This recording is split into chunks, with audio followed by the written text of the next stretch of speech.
نحمده ونصلي على رسوله الكريم اما بعد فإن أصدق الحديث كتاب الله وخير الهدي هدي محمد صلى الله عليه وسلم وشر الأمور محدثاتها وكل محدثة بدعة وكل بدعة ضلالة وكل ضلالة في النار وقال رسول الله صلى الله عليه وسلم ليس منا من لم يتغن بالقرآن صدق رسول اللہ صلی اللہ علیہ وسلم رب اشرح لی صدری ویسر لی امری واحلل عقدۃ من لسانی یفقہوا قولی سبحانک لا علم لنا الا ما علمتنا انک انت العلیم الحکیم اللہم صلی علی محمد وعلی آل محمد کما صلیت علی ابراہیم وعلی آل ابراہیم انک حمید مجید اللہم بارک علی محمد وعلی آل محمد کما بارکت علی ابراہیم وعلی آل ابراہیم انک حمید مجید۔ معزز اور محترم سامعین، آج کے درس حدیث کا موضوع وہی ہے جو گزشتہ نشست کا موضوع تھا، جس کا عنوان ہے لیس منا، وہ ہم میں سے نہیں، یعنی وہ حدیث جن میں اللہ کے نبی صلی اللہ علیہ وسلم نے کچھ کاموں کے کرنے پر، کچھ گناہوں کے ارتکاب پر یہ ارشاد فرمایا کہ اس گناہ کا ارتکاب کرنے والا ہم میں سے نہیں یا میری امت میں سے نہیں۔ ان احادیث کا تذکرہ آپ کے سامنے کیا جا رہا ہے۔ گزشتہ درس میں آپ کے سامنے جو احادیث پیش کی گئی تھیں ان کا ایک خلاصہ آپ کی خدمت میں پیش کر رہا ہوں تاکہ گفتگو کا تسلسل جو ہے وہ جاری رہے۔ اللہ کے نبی صلی اللہ علیہ وسلم نے فرمایا من راغب عن سنتی فلیس منی، جو میری سنت، میرے طریقے، میری شریعت اور میرے لائے ہوئے دین سے اعراض کرے وہ ہم میں سے نہیں ہے، وہ مجھ میں سے نہیں ہے۔ ارشاد فرمایا کہ جو غیروں کی مشابہت اختیار کرے، اسلام کے طور طریقوں، اس کی وضاحت، اس کے عادات اور اطوار اور اس کے رسم و رواج کو چھوڑ کر غیر مسلموں کے طور طریقوں کو اختیار کرے، فرمایا وہ بھی ہم میں سے نہیں۔ اور اس سلسلے میں نبی صلی اللہ علیہ وسلم کی ایک حدیث مبارکہ ہے کہ اللہ کے رسول صلی اللہ علیہ وسلم نے فرمایا کہ مردوں کی مشابہت اختیار کرنے والی عورتوں اور عورتوں کی مشابہت اختیار کرنے والے مردوں پہ اللہ کی لعنت ہو۔ آج کے دور میں ہم دیکھتے ہیں کہ مسلمانوں میں یہ مرض جو ہے وہ وبا کی صورت اختیار کرتا جا رہا ہے۔ لڑکے لمبے بال رکھ کر بالکل لڑکیوں کی طرح جو ہے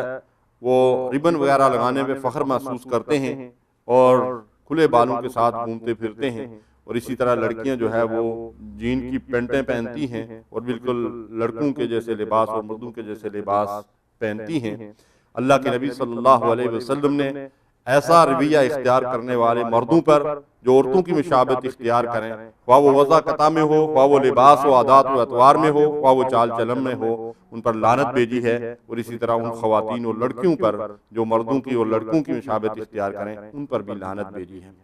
پھر ہم نے یہ مطالعہ کیا تھا کہ نبی صلی اللہ علیہ وسلم نے فرمایا جس نے اپنی مونچھوں کو نہ تراشا،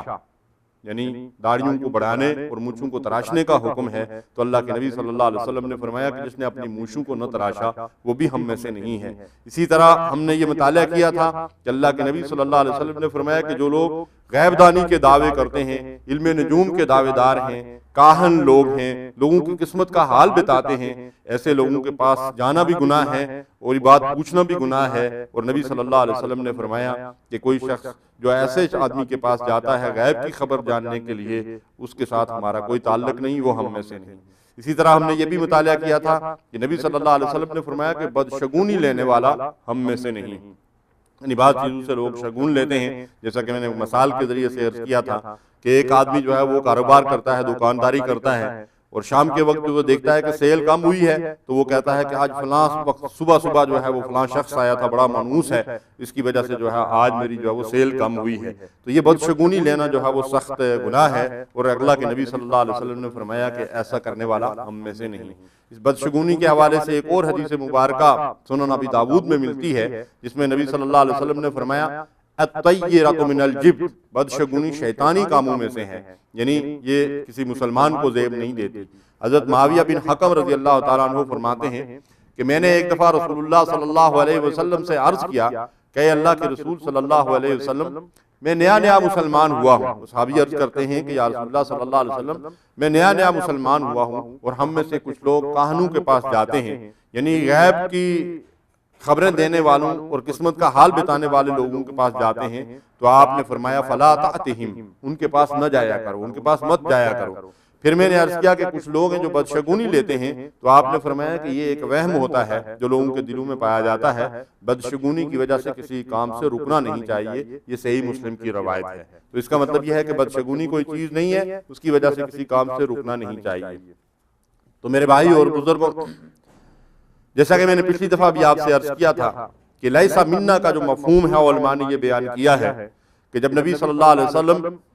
کسی کام کے کرنے والے کو یہ کہتے ہیں کہ لیسا منا، وہ ہم میں سے نہیں ہے، تو اس کا مطلب یہ ہوتا ہے کہ وہ اس دین پر نہیں ہے، اس طریقے پر نہیں ہے، اس سنت اور راستے پر نہیں ہے جو محمد رسول اللہ صلی اللہ علیہ وسلم دین اور راستہ بتا کر دنیا سے گئے ہیں۔ دراصل یہ بڑی سخت بات ہے کہ اللہ کے حبیب صلی اللہ علیہ وسلم جو پوری انسانیت کے لیے رحمت بنا کر بھیجے گئے ہیں، اور امت کے لیے تو وہ خاص رحیم اور کریم ہیں، اگر وہ کسی شخص کے بارے میں یہ کہہ دیں کہ جا تو میرا نہیں ہے، تیرے ساتھ میرا کوئی تعلق نہیں ہے، تو دراصل اس سے بڑھ کر بدقسمت کوئی انسان ہو نہیں سکتا۔ دیکھیے، انسان کا عمل جو ہے اس کی اللہ کے ہاں بڑی اہمیت ہے، اور یہ مختلف اعمال ہی ہیں جن پہ اللہ کے نبی صلی اللہ علیہ وسلم نے، یعنی وہ بد اعمالیاں ہیں جن پر اللہ کے نبی صلی اللہ علیہ وسلم نے فرمایا کہ فلاں عمل کرنے والے کا مجھ سے تعلق نہیں، جن میں سے کچھ کا تذکرہ ابھی میں نے خلاصے کے طور پر آپ کے سامنے رکھا ہے۔ نوح علیہ السلام کا بیٹا ان کی صلب سے تھا، ان کے اہل و عیال میں سے تھا۔ جب وہ ڈوبنے لگا تو نوح علیہ السلام اللہ سے عرض کرتے ہیں کہ اے میرے رب، یہ تو میرا بیٹا ہے، میرے اہل و عیال میں سے ہے۔ تو اللہ تعالیٰ کا ارشاد سنیے، اللہ نے ارشاد فرمایا لیسا من اہلک انہ عمل خیر صالح، اے نوح یہ کیسے تیرے اہل میں سے ہے؟ یہ تو ایسا شخص ہے کہ جس کے عمل اچھے نہیں ہیں، انہ عمل غیر صالح، جس کے عمل اچھے نہیں، یہ صالح عمل کرنے والا نہیں، یہ بد کردار شخص ہے، یہ خدا اور رسول کا باغی اور نافرمان ہے۔ تو اس کا مطلب یہ ہے کہ اگر پیغمبر کا بیٹا بھی ہو اور اس کے عمل اچھے نہ ہوں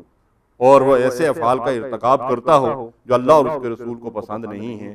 تو اللہ تبارک و تعالیٰ یہ کہہ کر پیغمبر کو بھی اس کی رحمت اور شفقت سے اس کو بیٹے کو بھی محروم کر دیتا ہے کہ اس کے عمل اچھے نہیں ہیں۔ اسی طرح جب ہم دیکھتے ہیں کہ اللہ کے نبی صلی اللہ علیہ وسلم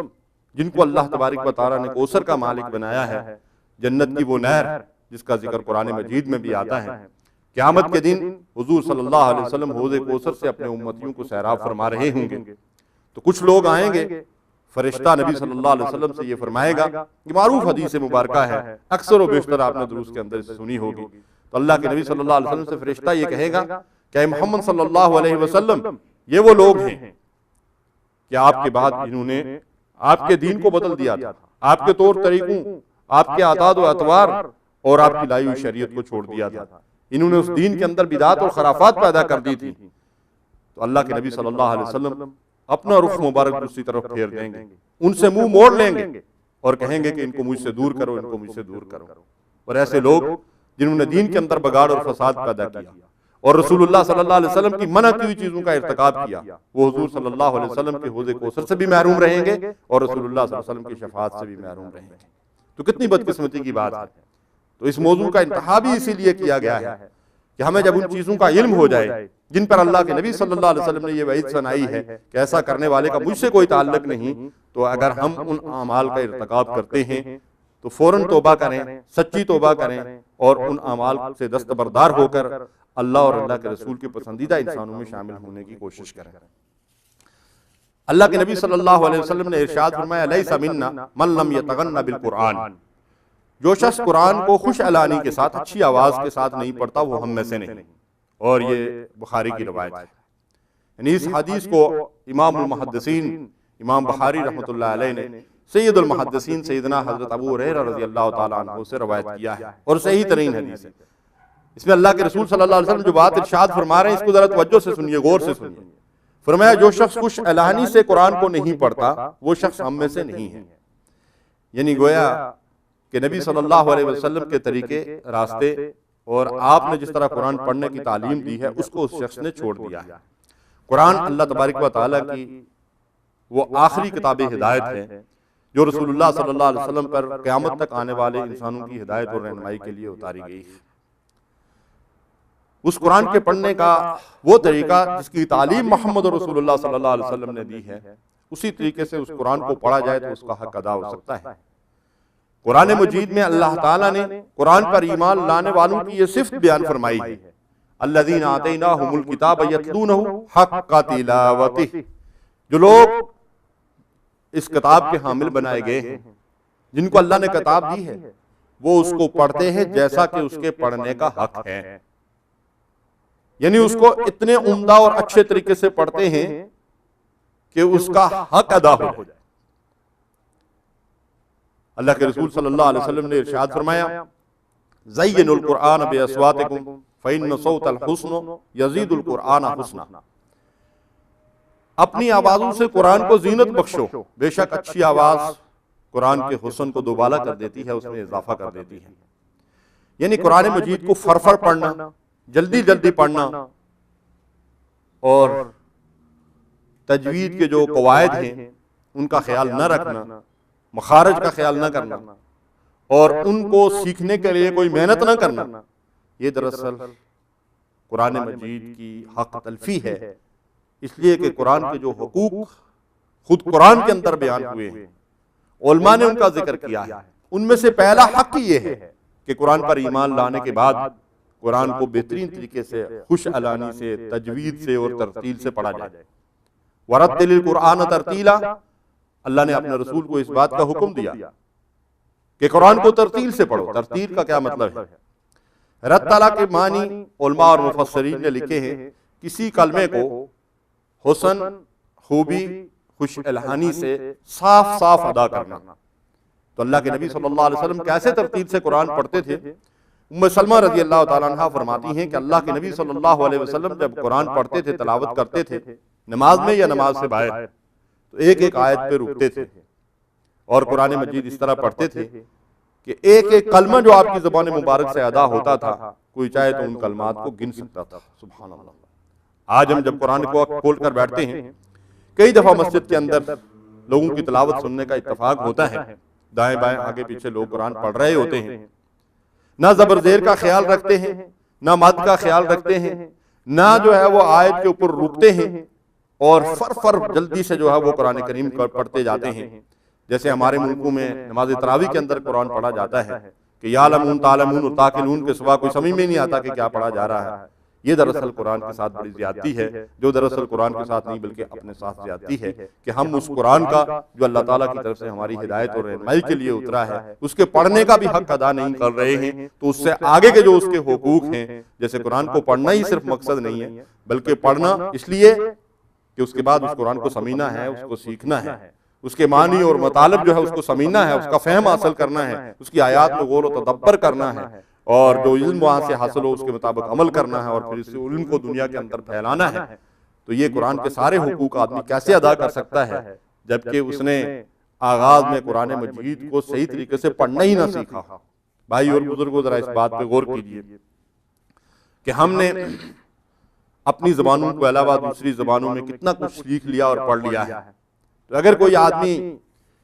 ان احادیث کے جواب میں یہ کہے کہ قرآن ہماری زبان میں نازل نہیں ہوا، تو یقیناً انگریزی بھی ہماری زبان نہیں ہے اور دوسری بہت ساری زبانیں جو لوگوں نے سیکھ لی ہیں وہ ہماری اپنی زبانیں نہیں ہیں، لیکن ہم ان زبانوں میں بہترین طریقے سے لکھتے ہیں، پڑھتے ہیں، بولتے ہیں۔ لیکن قرآن مجید جیسا تیسا ہم نے بچپن میں یا کبھی کبھار پڑھا تھا، ساری زندگی ویسا ہی پڑھتے رہتے ہیں، اس میں بہتری لانے کے لیے کوئی کوشش نہیں کرتے۔ باقی دنیا کے ہر کام کو ہم احسن طریقے سے کرنا چاہتے ہیں، بہترین طریقے سے کرنا چاہتے ہیں، عمدہ سے عمدہ طریقے سے کرنا چاہتے ہیں، لیکن قرآن مجید جیسا میں نے 20-30 سال پہلے پڑھا تھا ویسا ہی پڑھتا ہوں، خواہ اس میں کتنی ہی غلطیاں کیوں نہ ہوں، مجھے ان کی اصلاح کرنے کی کوئی فکر نہیں ہے۔ تو دراصل رسول اللہ صلی اللہ علیہ وسلم کا یہ فرمان جو ہمارے سامنے آیا ہے، اسے سن کر رونگٹے کھڑے ہو جاتے ہیں اور ہمیں اس بات کی فکر کرنی چاہیے کہ قرآن مجید کو بہتر سے بہتر طریقے سے پڑھنے کے لیے میں نے کتنی محنت کی ہے، اگر اس کے لیے کوئی کوشش نہیں کی ہے تو آج سے میں یہ لایا عمل بناؤں کہ میں نے قرآن مجید کو بہترین طریقے سے تجوید کے ساتھ اچھی طرح سے جو ہے وہ پڑھنا سیکھنا ہے تاکہ میں اس کا حق ادا کر سکوں۔ اللہ کے نبی صلی اللہ علیہ وسلم کو حکم ہوتا ہے لا تحرک بہ لسانک لتعجل بہ، جلدی جلدی اپنی زبان کو حرکت نہ دو قرآن مجید کو پڑھنے کے لیے۔ گویا کہ قرآن کو جلدی پڑھنے سے اللہ کے نبی صلی اللہ علیہ وسلم کو منع فرمایا گیا۔ اور اسی طریقے سے رسول اللہ صلی اللہ علیہ وسلم نے ایک شخص کو دیکھا کہ جو قرآن کی تلاوت کرتا تھا اور ساتھ روتا جاتا تھا۔ اللہ کے رسول صلی اللہ علیہ وسلم نے اپنے ساتھیوں سے کہا کہ اس شخص کو دیکھ رہے ہو، قرآن مجید کے اندر اللہ تعالیٰ نے جو حکم دیا ہے وَرَتِّلِ الْقُرْآنَ تَرْتِيلًا، قرآن کو ٹھہر ٹھہر کر پڑھو، تو یہی ترتیل ہے۔ گویا کہ رسول اللہ صلی اللہ علیہ وسلم نے عملی طور پر لوگوں کو اس بات کا مشاہدہ کروایا کہ ترتیل سے قرآن پڑھنے کا مقصد یہ ہے کہ قرآن کو تجوید کے قواعد کے مطابق پڑھا جائے،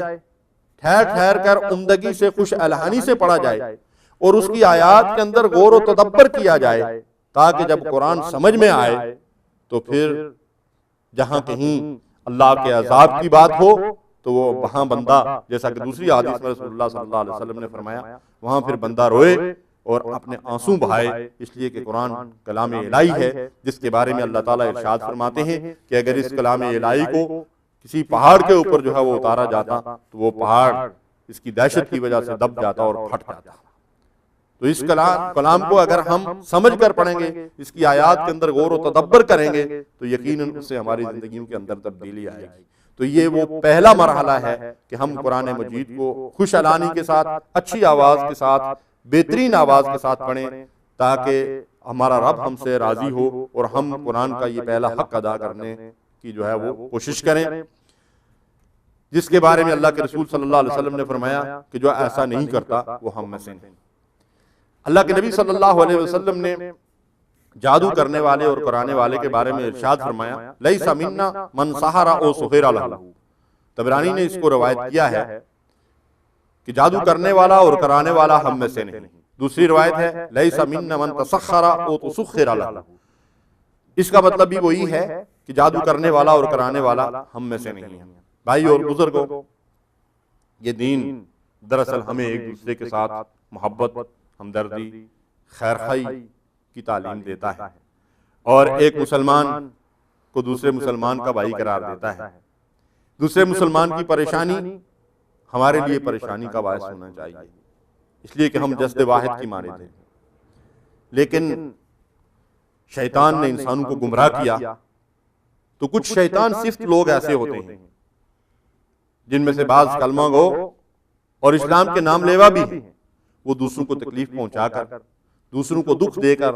دوسروں کو پریشان کر کے، دوسروں کو کسی مصیبت میں ڈال کر، پتہ نہیں ان کو کیا جو ہے وہ حظ محسوس ہوتا ہے، کیا ان کو لطف محسوس ہوتا ہے۔ تو اس طرح کے بدتینت لوگ اس شیطانی عمل کو کرتے ہیں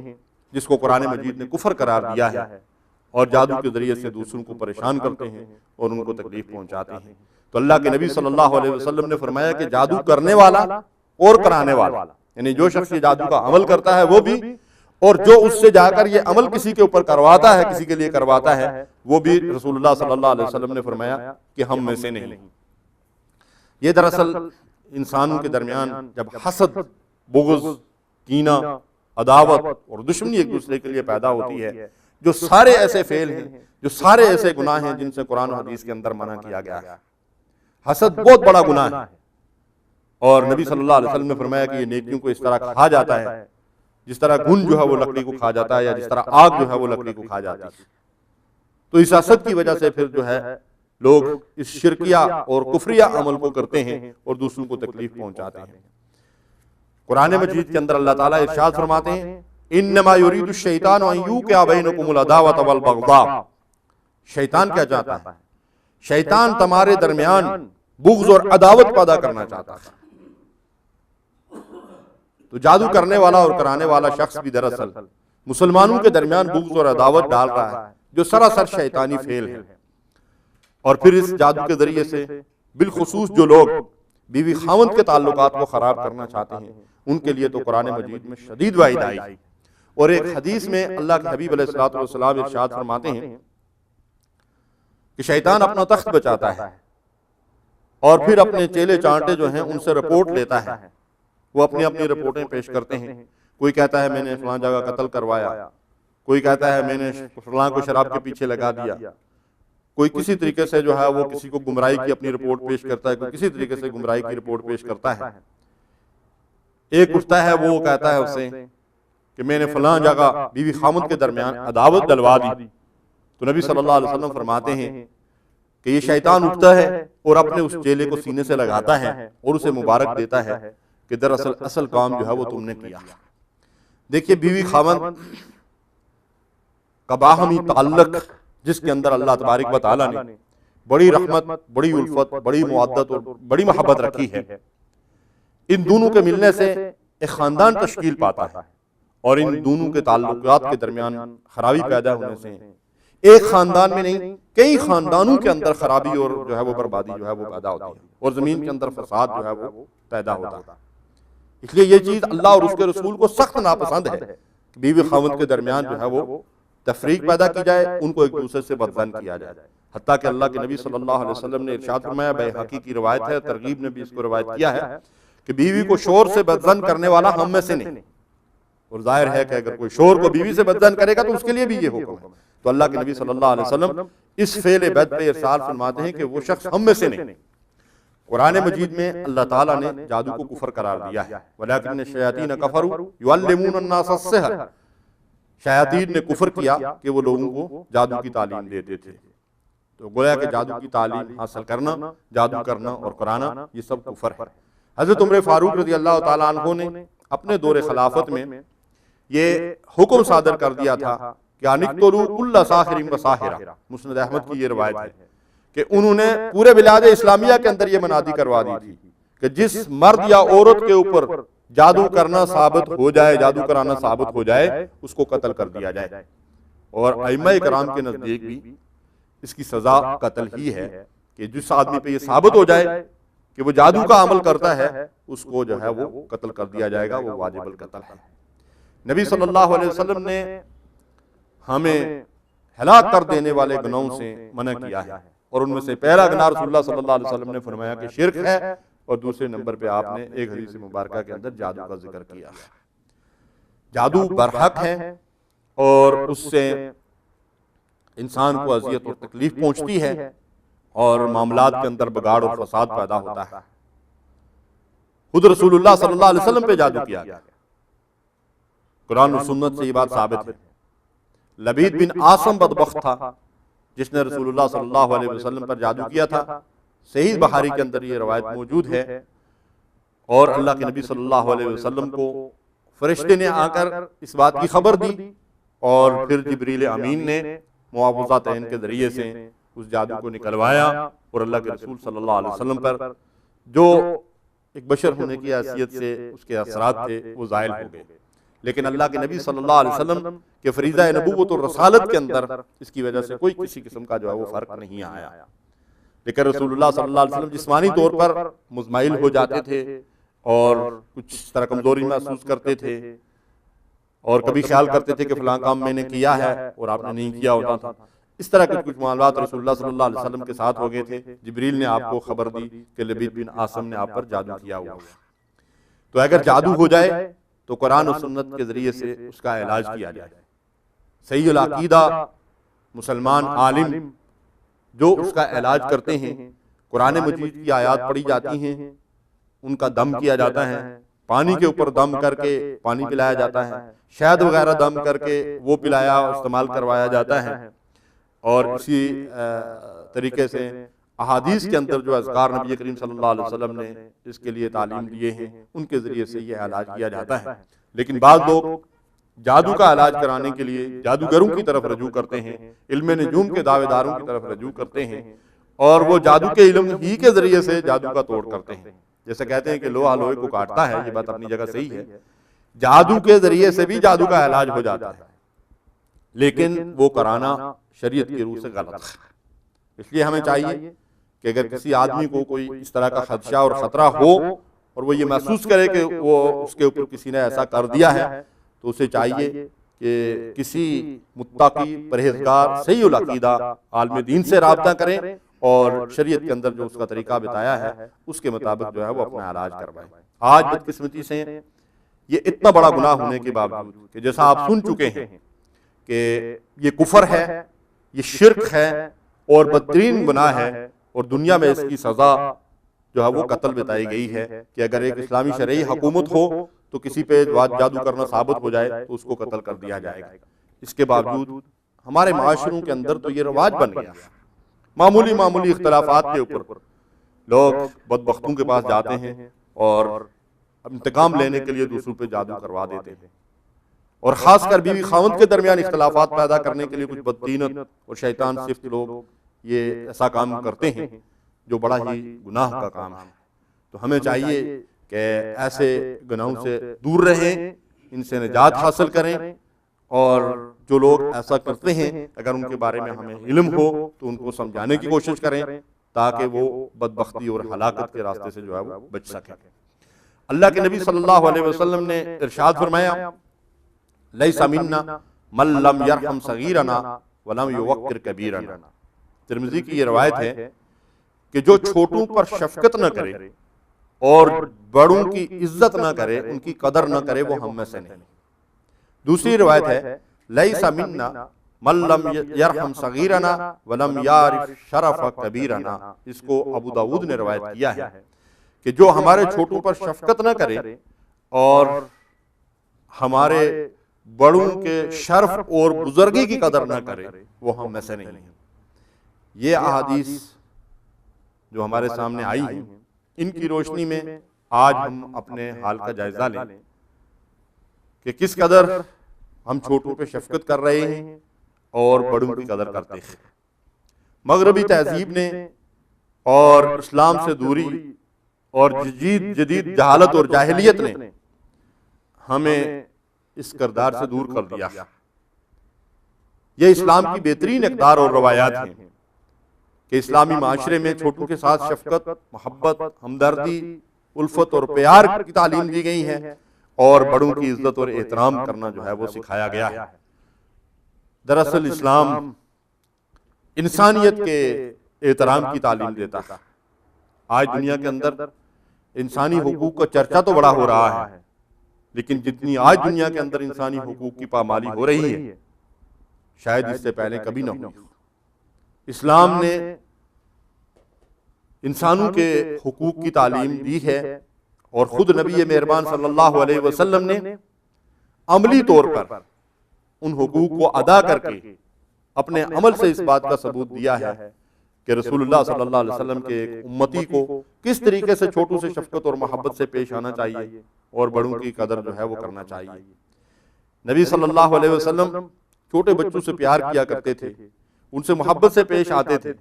اپنے بچے ہوں یا کسی دوسرے کے بچے ہوں ان کو اپنی گود میں اٹھاتے تھے اور ان سے جو ہے وہ پیار و محبت سے پیش آتے تھے۔ ایک موقع پہ رسول اللہ صلی اللہ علیہ وسلم کسی چھوٹے معصوم بچے کو جو ہے وہ پیار کر رہے تھے، تو ایک شخص نے کہا کہ اے محمد صلی اللہ علیہ وسلم، میرے 10 بچے ہیں، میں نے کبھی کسی بچے کو پیار نہیں کیا۔ اللہ کے حبیب علیہ الصلوۃ والسلام نے ارشاد فرمایا کہ اگر تیرے دل سے اللہ نے رحم نکال دیا ہے تو اس میں میرا کیا قصور ہے۔ تو دراصل یہ فطری چیز ہے جو اللہ تعالیٰ نے انسانوں کے دلوں کے اندر ڈالی ہے، لیکن یہ فطرت سے ہم دور ہوتے جا رہے ہیں جتنا ہم اسلام سے دور ہوتے جا رہے ہیں۔ اسی طرح نبی صلی اللہ علیہ وسلم اگر کہیں چھوٹے بچوں کو کھیلتے ہوئے دیکھتے تو رک کر کھڑے ہو جاتے اور ان کی کھیل سے محظوظ ہوتے اور پھر ان کو قریب بلاتے اور بعض اوقات ان کو تحفے تحائف بھی دیتے۔ اللہ کے نبی صلی اللہ علیہ وسلم نے فرمایا جو رحم نہیں کرتا اس پر رحم نہیں کیا جاتا۔ تو چھوٹوں پر رحمت و شفقت کرنا یہ نبی کریم صلی اللہ علیہ وسلم کا مبارک طریقہ ہے۔ حتیٰ کہ اس سلسلے میں اپنے بچوں کو جو ہے ان کے ساتھ انصاف کرنا چاہیے، عدل کا معاملہ کرنا چاہیے۔ ایک شخص نے اپنے کسی بیٹے کو کوئی چیز ہدیہ کے طور پر دی اور پھر رسول اللہ صلی اللہ علیہ وسلم سے اس کا ذکر کیا، تو اللہ کے نبی صلی اللہ علیہ وسلم نے پوچھا کہ کیا تو نے اپنے سارے بچوں کو جو ہے یہ ہدیہ دیا ہے؟ تو اس نے کہا نہیں۔ تو اللہ کے نبی صلی اللہ علیہ وسلم نے فرمایا کہ یا تو سب کو ایسا ہی ہدیہ دو یا یہ ہے کہ اس سے واپس لے لو جس کو تو نے دیا ہے۔ گویا کہ اپنی اولاد کے ساتھ اس معاملے میں عدل و انصاف کی تعلیم جو ہے وہ دی گئی ہے۔ اسی طرح چھوٹوں کے ساتھ شفقت اور محبت اس طرح بھی ہونی چاہیے کہ خواہ چھوٹے بچے اپنے ہوں یا دوسروں کے ہوں، اگر وہ کوئی غیر اخلاقی حرکت کریں تو ہم پیار و محبت سے ان کو سمجھائیں اور ان کے اچھے ادب کی تعلیم دیں۔ اللہ کے نبی صلی اللہ علیہ وسلم فرماتے ہیں کوئی شخص اپنی اولاد کو اچھے ادب سے زیادہ بہترین کوئی تحفہ نہیں دے سکتا، یعنی سب سے بہترین تحفہ ہم اپنی اولادوں کو کیا دے سکتے ہیں؟ ان کو بہترین آداب کی تعلیم دیں۔ اور بہترین آداب کیا ہیں؟ جو اسلام نے ہمیں سکھائے ہیں، جو اس دین نے ہمیں سکھائے ہیں، جو محمد رسول اللہ صلی اللہ علیہ وسلم نے ہمیں سکھائے ہیں۔ نبی صلی اللہ علیہ وسلم نے بڑوں کے احترام کی تعلیم بھی عملاً بھی دی ہے اور قولاً بھی دی ہے۔ آپ کی خدمت میں ایک وفد حاضر ہوا، ایک کم سن لڑکے نے اس وفد کی نمائندگی کرتے ہوئے گفتگو کا آغاز کیا۔ اللہ کے نبی صلی اللہ علیہ وسلم نے فرمایا کبر کبر، بڑے کو آگے کیجئے، بڑے کو بات کا موقع دیجئے، جس سے یہ تعلیم دی گئی کہ بڑوں کے سامنے ہمیشہ باادب رہنا چاہیے، اور جس مجلس میں کوئی بڑا آدمی ہو اس کو پہلے بات کا موقع دینا چاہیے، اور اگر بڑا آدمی بات کر رہا ہو تو چھوٹے کو جو ہے وہ بڑا بننے کی کوشش نہیں کرنا چاہیے، بڑے کی بات کو سننا چاہیے، اس پہ دھیان دینا چاہیے۔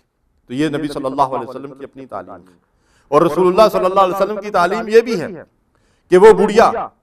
جو رسول اللہ صلی اللہ علیہ وسلم کا تذکرہ سن کر، نام سن کر مکے سے دور بھاگنا چاہتی تھی، اپنی گٹھی جو ہے وہ باندھ کر اس نے رکھی ہوئی تھی۔ اللہ کے نبی صلی اللہ علیہ وسلم کو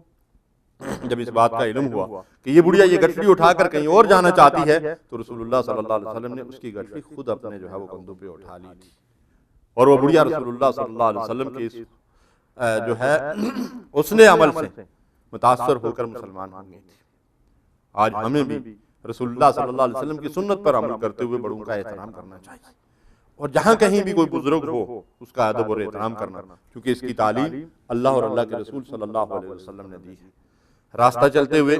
بزرگوں کو آگے چلنے کا موقع دیں، کہیں گاڑی اور سواری وغیرہ کے اندر اگر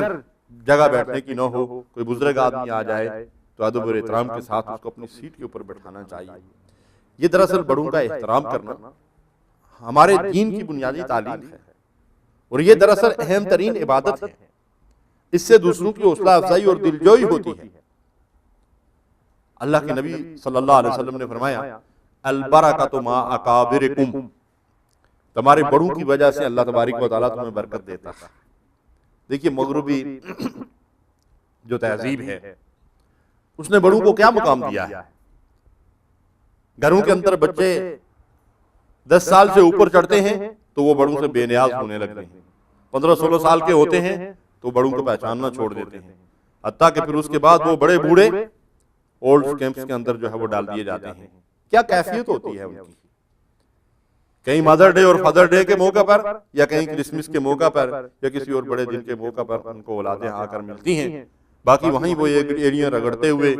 اور اپنی اولادوں اور ان کی اولادوں کو دیکھنے کے لیے ترستے ہوئے جو ہے دنیا سے رخصت ہوتے ہیں۔ لیکن اسلام وہ پیارا دین ہے جس نے ہمیں اس بات کی تعلیم دی ہے کہ بڑوں کے ساتھ اور بالخصوص والدین کے ساتھ اور ان کے والدین کے ساتھ محبت سے، شفقت سے، احترام سے پیش آئیں، ان کے حقوق ادا کریں، ان کی خدمت کریں، اور بڑھاپے میں ان کی اس طرح سے دیکھ بھال کریں اس طرح بچپن میں انہوں نے ہمیں پالا پوسا ہے۔ اور اللہ کے نبی صلی اللہ علیہ وسلم نے کتنی پیاری بات ارشاد فرمائی کہ تمہارے گھروں کے اندر جو خیر و برکت ہے وہ ان بڑوں کی وجہ سے۔ لیکن کتنے بدقسمت گھرانے ایسے ہیں جو ان بڑوں کو اپنے لیے بوجھ سمجھتے ہیں۔ یہ بڑی بدقسمتی کی بات ہے، یہ مغربی ہوائیں ہیں جن کی وجہ سے ہم ایسا محسوس کرتے ہیں۔ تو اللہ کے نبی صلی اللہ علیہ وسلم نے فرمایا کہ تمہارے گھروں کے اندر جو خیر و برکت ہے وہ ان کی وجہ سے۔ ایک اور حدیث مبارکہ ہے جس میں اللہ کے نبی صلی اللہ علیہ وسلم نے سنن ابی داؤد کی یہ روایت ہے، ارشاد فرمایا کہ جو علماء کی قدر نہ کرے وہ ہم میں سے نہیں۔ نبی صلی اللہ علیہ وسلم کا فرمان ہے سفید ریش مسلمان بزرگ، با عمل حافظ قرآن، قرآن کا قاری، عالم اور انصاف کرنے والا حکمران، ان لوگوں کی عزت کرنا اللہ کی عزت کرنے کے برابر ہے۔ سبحان اللہ، ریاض الصالحین کے اندر بھی حدیث موجود ہے، اور صحیح کے بعد دوسرے درجے پر حسن حدیث ہے۔ گویا کہ ان لوگوں کا کون سے لوگ؟ سفید ریش بزرگ، بڑی عمر کے لوگ، اور با عمل حافظ قرآن، اور اسی طرح قرآن کا قاری، اور ایک عالم اور انصاف کرنے والا حکمران، ان لوگوں کی عزت کرنا اللہ کی عزت کرنے کے برابر ہے. سبحان اللہ. ان لوگوں کو اللہ تعالیٰ نے کتنا مقام دیا ہے ان کی بڑی عمروں کی وجہ سے اور ان کے قرآن مجید پر عمل کی وجہ سے اور ان کے دنیاوی مرتبے اور مقام کی وجہ سے اللہ تعالیٰ نے، اللہ کے رسول نے ہمیں اس بات کی تعلیم دی ہے کہ ہم ان کا ادب اور احترام کریں. نبی صلی اللہ علیہ وسلم نے فرمایا جو ہمارے چھوٹوں پر شفقت، بڑوں کی عزت اور علماء کی قدر نہ کرے لیس من امتی، وہ میری امت میں سے نہیں. یہ صحیح حدیث ہے ترغیب کے اندر، اس میں علماء کا ذکر بھی آ گیا. علماء کی قدر دراصل دین کی قدر، اللہ اور اس کے رسول کی قدر ہے. علماء انبیاء کے وارث ہیں. انبیاء علیہ السلام اس دنیا سے جب جاتے ہیں تو وہ علم کا ورثہ چھوڑ کر جاتے ہیں اور اس ورثے کے محافظ علماء کرام ہوتے ہیں. دین ان علماء کے ذریعے سے جو ہے وہ لوگوں تک پہنچتا ہے. اللہ کے نبی صلی اللہ علیہ وسلم نے فرمایا کہ ایک وقت آئے گا کہ اللہ تبارک و تعالیٰ دین کا علم اٹھا لے گا. ایک صحابی عرض کرتے ہیں یا رسول اللہ صلی اللہ علیہ وسلم دین کا علم اللہ تعالیٰ کیسے اٹھا لے گا؟ اللہ کے نبی صلی اللہ علیہ وسلم نے فرمایا کہ جو علماء حق ہوں گے اللہ تعالیٰ ان کو موت دے دے گا، وہ مر جائیں گے، اور جاہل لوگ جو ہیں پھر ان علماء کی جگہ لے لیں گے، خود بھی گمراہ ہوں گے، دوسروں کو بھی گمراہ کریں گے. تو علماء کا اٹھ جانا دراصل قیامت کی نشانیوں میں سے ایک نشانی اور کسی قوم کی بڑی بدبختی ہے. علماء باعث رحمت، بڑے باعث رحمت ہیں. علماء کی قدر کرنی چاہیے. بے شک علماء سو بھی ہر دور کے اندر موجود رہے ہیں اور آج بھی دنیا کے اندر موجود ہیں، لیکن سب کو ایک لاٹھی سے ہانکنا یہ انصاف کا تقاضا نہیں. بعض لوگوں نے اسلام دشمنوں سے متاثر ہو کر، منافقین کے پروپیگنڈے سے متاثر ہو کر علماء کو بدنام کرنا شروع کر دیا ہے اور برا بھلا کہنے کے لیے کبھی وہ کہتے ہیں کہ یہ لمبی داڑھیوں والے ایسے ہیں، کبھی وہ کہتے ہیں کہ وہ مولوی ایسا کرتے ہیں. میرے بھائی اور بزرگوں، یہ وہ زبان ہے جو اسلام دشمنوں نے اختیار کی ہے. کبھی کسی عالم دین کی تحقیر نہیں کرنا چاہیے، جیسا کہ نبی کریم صلی اللہ علیہ وسلم نے ہمیں اس سے منع فرمایا ہے. فرمایا کہ اہل علم کی عزت کرنا، اہل قرآن کی عزت کرنا، قرآن کے حافظ کی اور قرآن کے عالم کی عزت کرنا گویا کہ اللہ تعالیٰ کی عزت کرنا ہے، اور ان کی عزت اور قدر نہ کرنا نبی صلی اللہ علیہ وسلم نے فرمایا لیس من امتی، ایسا کرنے والا جو ہے وہ ہماری امت میں سے نہیں ہے. تو یہ دراصل علم کی قدر ہے. اور کچھ لوگ ایسے ہیں کہ جب وہ اسلام سے جان چھڑانا چاہتے ہیں، جب وہ اسلام کو برا بھلا کرنا چاہتے ہیں تو دراصل اسلام کو تو وہ گالی دے نہیں سکتے نعوذ باللہ، تو پھر وہ مولوی کو گالی نکالتے ہیں، پھر وہ اس کو ہٹ کرتے ہیں اور اس کو برا بھلا کہتے ہیں. تو ہمیں چاہیے کہ علماء کی قدر کریں، ان کی عزت کریں، ان کا احترام کریں اور شاعر اسلامی کا احترام کریں کہ اللہ اور اللہ کے رسول نے ہمیں اسی بات کی تعلیم دی. اللہ کے نبی صلی اللہ علیہ وسلم نے فرمایا، ترمذی اور مسلم کی روایت ہے، من غش فلیس منی، جس نے کسی دوسرے کو دھوکہ دیا وہ مجھ سے نہیں ہے، فلیس منی. دوسری روایت ہے من غشنا فلیس منا، جس نے کسی کو دھوکہ دیا، جس نے ہمیں دھوکہ دیا، جس نے مسلمانوں کو دھوکہ دیا وہ ہم میں سے نہیں ہے. یعنی ایک حدیث مبارکہ میں رسول اللہ صلی اللہ علیہ وسلم فرما رہے ہیں کہ جو دوسروں کو دھوکہ دیتا ہے اس کا مجھ سے کوئی تعلق نہیں ہے. دوسری روایت میں ارشاد فرماتے وہ ہم میں سے نہیں ہے. میں پہلے عرض کر چکا ہوں کہ اللہ کے رسول صلی اللہ علیہ وسلم جب یہ بات ارشاد فرماتے ہیں تو اس کا مطلب یہ ہوتا ہے کہ اس شخص کا اس دین سے، اس شریعت سے، اس نظام زندگی سے اور اس طریقہ حیات سے کوئی تعلق نہیں ہے جو محمد رسول اللہ صلی اللہ علیہ وسلم لے کر آئے. گویا کہ آپ دوسرے لفظوں میں یہ کہہ سکتے ہیں کہ ایسا کرنے والا شخص، یعنی دوسرے کو دھوکہ دینے والا شخص پٹری سے اتر گیا ہے اور اس نے محمد رسول اللہ صلی اللہ علیہ وسلم کے لائے ہوئے دین کو چھوڑ دیا. دھوکہ اور فراڈ دراصل شیطانی فعل ہے. ایک مسلمان کو یہ ہرگز زیب نہیں دیتا کہ وہ کسی دوسرے مسلمان کو دھوکہ دے. اس حدیث کا پس منظر بھی سن لیجئے. دراصل جس طرح قرآن مجید کی آیات کا یا سورتوں کا شان نزول ہوتا ہے، اس طرح بعض احادیث کا وہ خاص پس منظر ہوتا ہے کہ کسی موقع پہ اللہ کے نبی صلی اللہ علیہ وسلم نے وہ بات ارشاد فرمائی ہوتی ہے، اور اگر وہ موقع اور محل آدمی کے سامنے جو ہے وہ رہے، وہ اس کے علم میں ہو تو بات کو سمجھنا جو ہے زیادہ آسان ہو جاتا ہے. اللہ کے نبی صلی اللہ علیہ وسلم بازار میں داخل ہوئے، ایک شخص نے غلہ باہر رکھا ہوا تھا. ایک غلے کی بوری میں اللہ کے نبی صلی اللہ علیہ وسلم نے اپنا دست مبارک ڈالا تو اوپر سوکھا غلہ تھا، خشک غلہ تھا، اور اندر سے جو غلہ نکلا تو وہ بھیگا ہوا تھا. اس کے اندر پانی کی نمی محسوس ہو رہی تھی۔ اللہ کے نبی صلی اللہ علیہ وسلم نے اس دکاندار سے پوچھا کہ یہ کیا معاملہ ہے؟ تو اس نے کہا کہ یہ باہر رکھا ہوا تھا تو بارش ہوئی تو اس کی وجہ سے جو ہے یہ بھیگ گیا۔ اللہ کے حبیب علیہ الصلوۃ والسلام نے اس موقع پہ ارشاد فرمایا من غشنا فلیس منا، جو ہمیں دھوکہ دیتا ہے وہ ہم میں سے نہیں ہے۔ اب تم یہ مال جب فروخت کرو گے تو ایک آدمی یہ سمجھے گا کہ یہ غلہ جو ہے وہ سوکھا ہے، خشک ہے، صاف ہے، صحیح ہے، اور وہ یہ لے لے گا۔ جب تم اسے ناپ کر تول کر دو گے تو نیچے سے جو بھیگا ہوا غلہ ہے ظاہر ہے کہ وہ وزن بڑھ جائے گا اور یہ دوسرے کے ساتھ دھوکہ ہو جائے گا۔ تو دھوکہ کرنے والا ہم میں سے نہیں ہے۔ شیطان انسان کو دھوکہ دیتا ہے، وہ بڑا دھوکہ باز ہے، اور اس کے مکر و فریب سے، اس کی چالوں سے اللہ تعالیٰ نے ہمیں بار بار خبر کیا ہے۔ سب سے پہلا دھوکہ اس نے ہمارے جد امجد حضرت آدم علیہ السلام کو دیا، فدلاہما بغرور، اور دھوکہ دے کر دونوں کو وہ درخت کا ذائقہ چکھنے کی طرف مائل کر دیا اس نے۔ اب یہ دھوکہ دینا شیطانی فعل ہے، فراڈ، بے ایمانیاں، دغے بازیاں، بددیانتیاں، یہ سب بڑے قبیح افعال ہیں جن پہ اللہ کے نبی صلی اللہ علیہ وسلم نے بڑی شدید وعید سنائی ہے۔ آج اگر ہم اپنے معاشروں کا حال دیکھیں تو دکانداری کے اندر، کاروبار کے اندر، ہر چیز کے اندر دھوکہ ہے اور ملاوٹ ہے۔ مسلمان پر تو لوگوں کو اعتماد ہی نہیں رہا۔ بڑے بڑے تاجر جن کے بہت بڑے بڑے کاروبار ہوتے ہیں وہ بھی دھوکے اور فراڈ کر جاتے ہیں، اور پورے پورے جہاز اور پورے پورے کنٹینر گٹیا مال کے جو ہے وہ دوسروں کو دے دیتے ہیں۔ اگر آپ دکاندار سے سبزی فروٹ وغیرہ خریدیں، کوئی چیز لیں، تو کسی نہ کسی انداز سے وہ گٹیا مال جو ہے وہ آپ کے مال کے اندر ڈال دے گا۔ ایسی ٹیکنیک ان کے اندر ہوتی ہے کہ آپ گھر جا کر وہ چیز جو آپ نے اپنی آنکھوں کے سامنے لی ہوتی ہے، جب آپ اسے جا کر گل کھولتے تو افسوس کرتے ہیں کہ یار یہ تو میں دھوکہ کھا گیا۔ یعنی گویا کہ دھوکہ آج کے دور میں ایک ٹیکنیک بن گئی ہے۔ اور سبزی اور فروٹ وغیرہ کے معاملے میں تو ہم یہاں بھی دیکھ سکتے ہیں کہ آپ اگر کوئی پیک چیز لیں تو اس کے اوپر بہترین قسم کی جو ہے وہ اعلیٰ کوالٹی کی چیز رکھی ہوئی ہوگی، اور نیچے جو ہے وہ گھٹیا درجے کی چیز رکھی ہوئی ہوگی۔ تو یہ وہی بات ہے من غشنا فلیس منا، جو دوسروں کو دھوکہ دیتا ہے وہ ہم میں سے نہیں۔ اسپیئر پارٹ کی طرف آپ چلے جائیں، گاڑیوں کی طرف آپ چلے جائیں، دوسرے معاملات میں آپ چلے جائیں، ہر چیز کے اندر دھوکہ، فراڈ اور بے ایمانی جو ہے وہ داخل ہو گئی، جبکہ دوسری طرف اتنی شدید وعید موجود ہے کہ ایسا کرنے والے لوگ ہم میں سے نہیں ہیں۔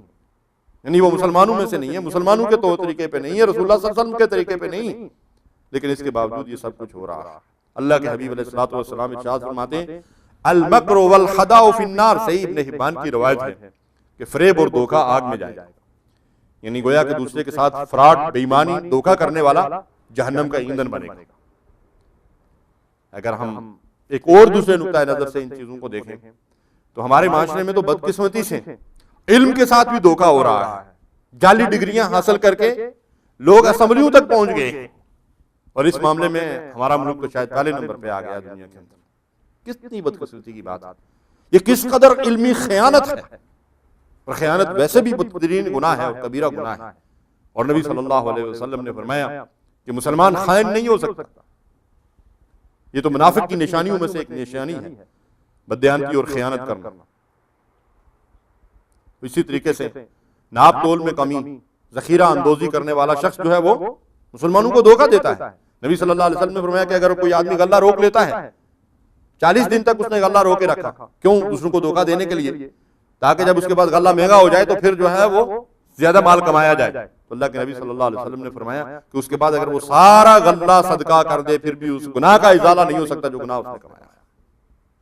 اور آج یہ کام تو آپ جانتے ہیں کہ ہمارے یہاں بڑے پیمانے پہ ہو رہا ہے، اور ناپ تول میں کمی۔ بعض اوقات کوئی دکاندار، کوئی کاروباری آدمی بالکل معمولی سی ڈنڈی مار کر کچھ تولے، کچھ ماشے، کچھ چٹانگ جو ہے وہ کسی چیز کے اندر کمی کر دیتا ہے۔ دراصل یہ بنیے کی ذہنیت ہے، اس سے کوئی انسان جو ہے وہ مالدار نہیں ہو جاتا، لیکن خدا اور رسول کے نزدیک اس کا مقام جو ہے وہ بہت گر جاتا ہے۔ ویل للمطففین، اللہ تبارک و تعالیٰ نے ہلاکت اور بربادی کی وعید سنائی ہے ان لوگوں کو جو ناپ تول میں کمی کرتے ہیں، جن کے لینے اور دینے کے پیمانے مختلف ہیں۔ اسی طریقے سے یہ بھی دھوکہ ہے کہ کوئی آدمی کوئی چیز فروخت کرے اور اس کے آپ کو چھپا دے۔ دیانتداری کی ایک اعلیٰ مثال میں نے ایک دن کہیں پہ پڑھی کہ ایک شخص نے دوسرے کو زمین فروخت کی۔ دیکھیے مسلمان کا وتیرہ یہی ہونا چاہیے، سبحان اللہ۔ اس نے دوسرے شخص کو زمین فروخت کی، جس نے زمین لے لی اسے اس زمین میں سے سونے کی ایک دیگ مل گئی۔ جب اسے سونے کی دیگ مل گئی تو جس سے اس نے زمین خریدی تھی وہ اس دیگ کو اٹھا کر اس کے پاس پہنچ گیا کہ بھائی میں نے تم سے زمین خریدی تھی، سونے کی دیگ نہیں خریدی تھی، تو اسی زمین سے نکلی ہے، تو میں سمجھتا ہوں کہ اس کے اوپر میرا کوئی حق نہیں ہے، یہ تم لے لو۔ سبحان اللہ۔ وہ شخص سے یہ کہتا ہے کہ بھائی میں نے دراصل وہ زمین اور جو کچھ اس زمین کے اندر ہے وہ سارا تجھے فروخت کر دیا، یعنی اس کی دیانتداری دیکھیے اور اس کی دیانتداری دیکھیے۔ آج ہمارا حال کیا ہے؟ ہم چھینا جھپٹی کے اندر جو ہے وہ مصروف ہیں، ہم دوسروں کا مال چھیننا چاہتے ہیں، دوسرے کا گلا کاٹ کر جو ہے اس سے مال چھیننا چاہتے ہیں۔ یہ موضوع انشاءاللہ آگے آئے گا، لیکن یہاں پہ طرز عمل دیکھیے کیا مومنانہ طرز عمل ہے۔ ایک شخص کہتا ہے کہ یہاں میں نے تم سے زمین خریدی ہے، سونے کی دیگ نہیں خریدی، اور دوسرا بھی لینے کے لیے تیار نہیں ہے کہ بھائی میں نے تجھے زمین فروخت کی ہے، جو کچھ اس زمین کے اندر ہے وہ بھی تیرا ہے۔ تو یہ ہے دراصل مومنانہ طریقہ کار کہ اس قدر دیانتداری انسان جو ہے وہ اختیار کرے اور کسی کو دھوکہ نہ دے، جھوٹ نہ بولے، بے ایمانی نہ کرے، فراڈ نہ کرے۔ اللہ کے نبی صلی اللہ علیہ وسلم نے فرمایا من انتہب فلیس منا، دوسرے کا مال ناحق ہڑپ کرنے والا ہم میں سے نہیں ہے، جس نے زبردستی مال چھینا وہ ہم میں سے نہیں ہے۔ من انتہب فلیس منا، یعنی جو کسی دوسرے کا مال زبردستی کسی طریقے سے چھین لیتا ہے وہ ہم میں سے نہیں ہے۔ امام حاکم نے دوسری روایت بیان کی ہے، فرمایا جس نے زبردستی مال چھینا یا مال چھیننے کے لیے رہنمائی کی اور مدد دی، یا اس دوسرے کو جو ہے وہ صرف اشارہ ہی کیا کہ فلاں جگہ مال ہے اسے تم حاصل کر سکتے ہو، فرمایا وہ ہم میں سے نہیں۔ مسلمان دراصل ایک دوسرے کی عزت و آبرو و مال و جان کا محافظ ہے۔ نبی صلی اللہ علیہ وسلم کا ارشاد ہے ایک مسلمان پر دوسرے مسلمان کا مال، جان، عزت، آبرو حرام ہے۔ پھر اللہ کے نبی صلی اللہ علیہ وسلم فرماتے ہیں کہ اگر کسی شخص نے کسی دوسرے کا مال جھوٹی قسم کھا کر اس کے اوپر ناحق قبضہ کر لیا تو وہ شخص جہنمی ہے۔ آپ سے سوال کیا گیا کہ اگر اس مال کی مقدار بالکل معمولی ہو تو پھر اس کے لیے کیا حکم ہے؟ تو آپ صلی اللہ علیہ وسلم نے فرمایا جھوٹی قسم کھا کر اگر کسی نے کسی سے پیلو کی لکڑی، مسواک، اگر وہ بھی ناجائز لے لی تو اس کی وجہ سے وہ جہنم میں جائے گا،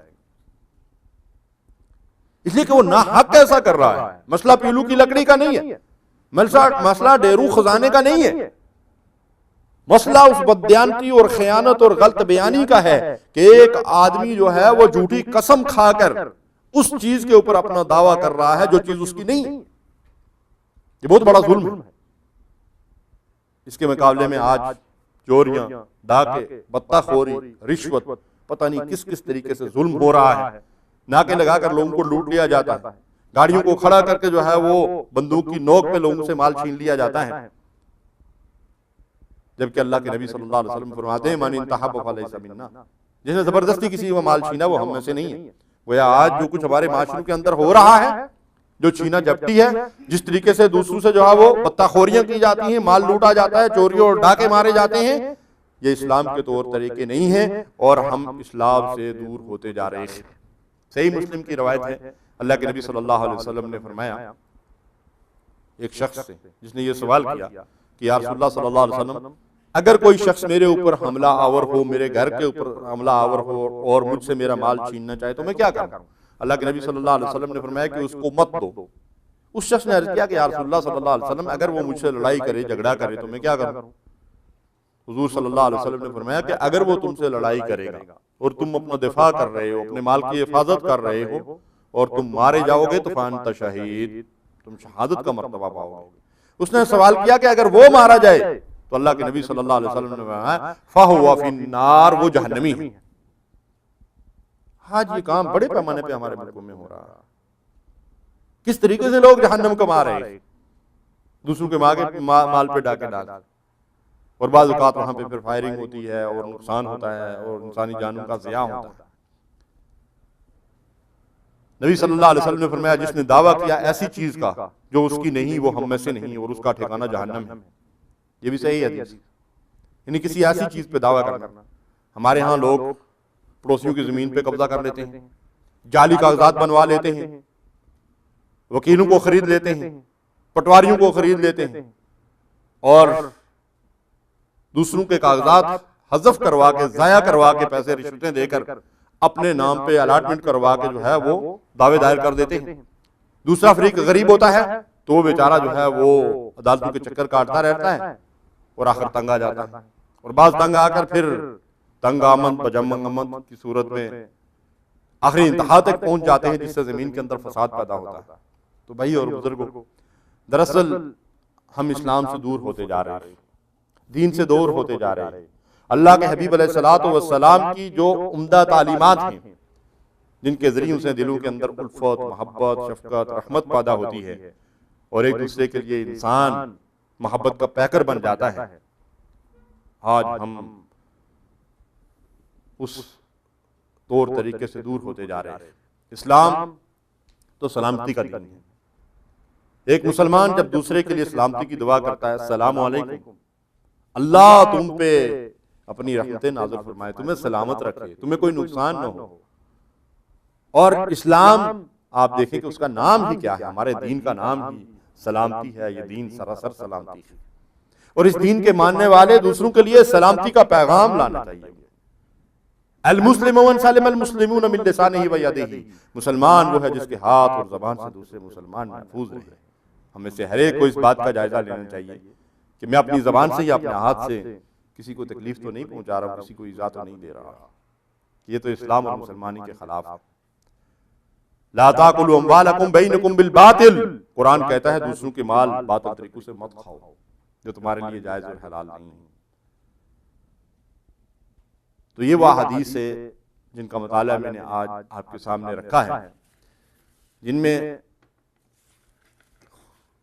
اللہ کے نبی صلی اللہ علیہ وسلم نے فرمایا کہ جو قرآن کو خوش اعلانی سے نہ پڑھے وہ ہم میں سے نہیں ہے، جادو کرنے اور کرانے والا ہم میں سے نہیں ہے، بیوی اور شوہر کو ایک دوسرے کے ساتھ بدزن کرنے والا ہم میں سے نہیں ہے، چھوٹوں پر شفقت نہ کرنے والا اور بڑوں کی عزت نہ کرنے والا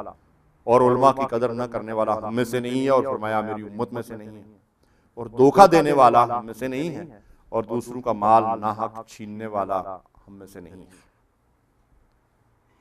اللہ رب العالمین سے دعا ہے کہ ہمیں ان قبیح افعال سے بچائے اور جن کا ارتکاب ہم سے زندگیوں میں ہوا ہے اللہ ہمیں ان سے سچی توبہ کی توفیق دے اور آئندہ ہمیں ان سے بچنے کی توفیق عطا فرمائے. اور جو کچھ میں نے کہا آپ نے سنا اللہ اس پر عمل کی توفیق دے. وآخر دعوانا الحمدللہ رب العالمین وصلی اللہ علی نبینا محمد وعلی آلہ وصحبہ.